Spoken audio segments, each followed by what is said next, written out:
In today's quick tip video, we'll look at how to create this text effect in Affinity. This is a cool design trick you can use on social media, a poster, or some other design project. So I'm here in Affinity, and let's start by creating a new document. I'll select File, New, and I'll make it the dimensions of an Instagram post.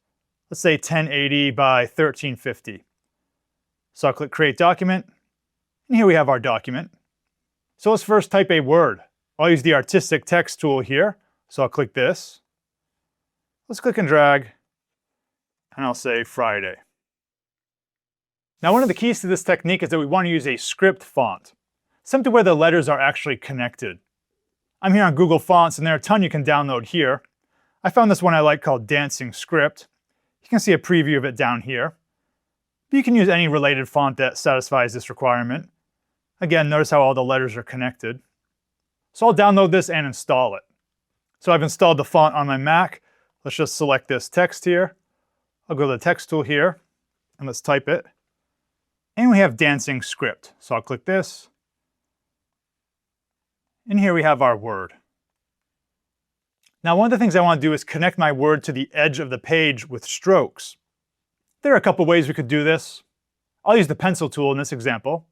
So for me, that's over here. Pencil tool. By the way, I'm in the vector persona. That's where these tools are available by default. So I'll click Pencil tool. Let's zoom in. And I'll just click and drag to the edge there.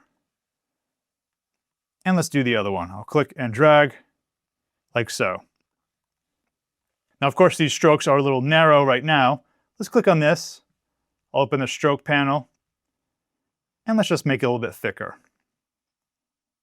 Maybe like that. I can also zoom in here and place it a little more precisely. This is for social media. You don't need to be super accurate, but it's nice to have it kind of clean looking. Maybe right there. And let's do the other side. I'll select this stroke here. Again, you can move it around. And you can also make it thicker. Maybe like that. So now we have it looking like this. Now there is one more thing I want to do with these strokes.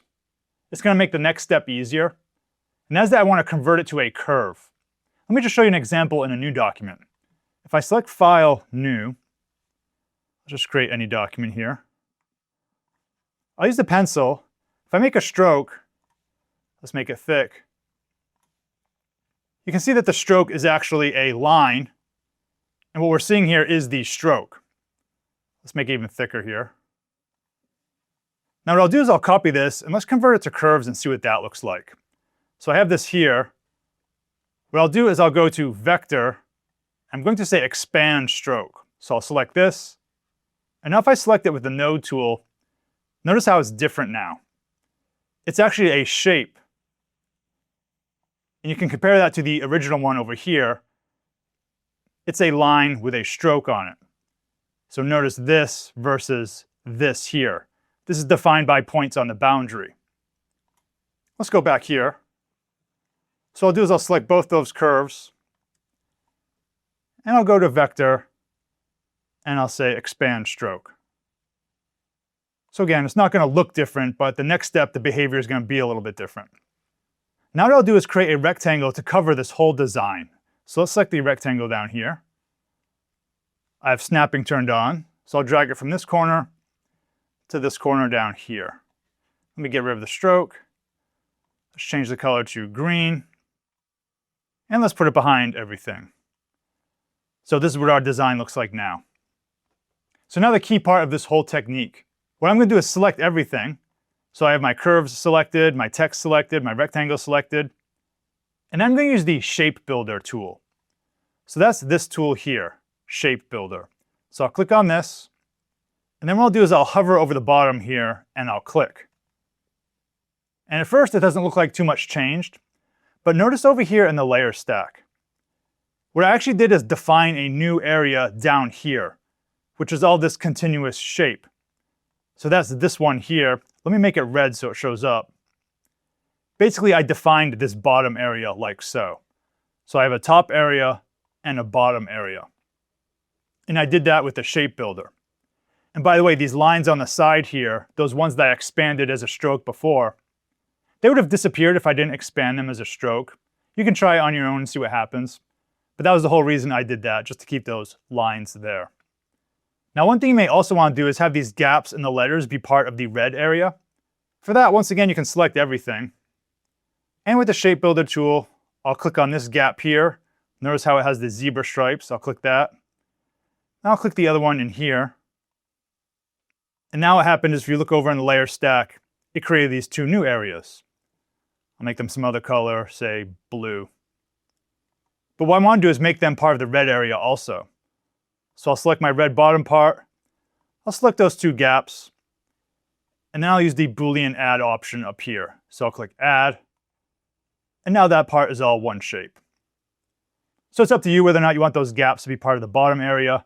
I just thought I'd show you how it works if you did. Now for the fun part, actually adding the image. I'm on the website Unsplash here, and I found this image here I like of a lake. I'll click on it, then I'll right click on it, and I'll say copy image. Let's go back to Affinity, and I'll press Command V to paste it in here. Let's just do some renaming. I'll just call this lake. And let's also rename my top and bottom curves. That red part I'll call bottom, and that green part I'll call top. So what I'm going to do is, with that lake layer selected, I'm going to click and drag it over the top part, and I'm going to let go on the word top here. So I'll let go, and then notice what happens. It's clipped into that shape. And if I expand that top curve down here, you can see my lake is inside there. So if I have it selected, I can actually move it around and place it how I like. Actually, if I zoom out, the image is quite big. Let's make it smaller. So of course, whatever image you have, you can resize it and position it to suit your style. Let's put it right there. Now for the word Friday and the curves, maybe we want to change that to a different color. I'll select them here. Let's make it white. And the red part you can do whatever you want with also. You can make it gray like so. That's kind of a cool design. We could also put the image in the gray part and blur it out. So I'll paste the image again, Command V. I'll call it image 2. Now I want it to be clipped into the bottom area. So I'll click and drag it here, and I'll let go over the name bottom. I'll let go. Let's expand that. So now it's in that bottom part there. And one trick you can do is, with this selected, you can click on the filters down here. Let's blur it. I'll choose Gaussian blur. And let's just make it blurry. So maybe something like that. You could also select it and experiment with the opacity as you see fit. And here we have our final result. We covered a lot of topics in this video, including the shape builder and clipping masks. If you're new to Affinity and you want to learn more about these topics, check out my complete beginner course. It has over 90 videos covering everything from photo and vector editing to text and layout. No experience in design is required. I'll leave a link in the description below. Thanks for watching, and see you in the next video.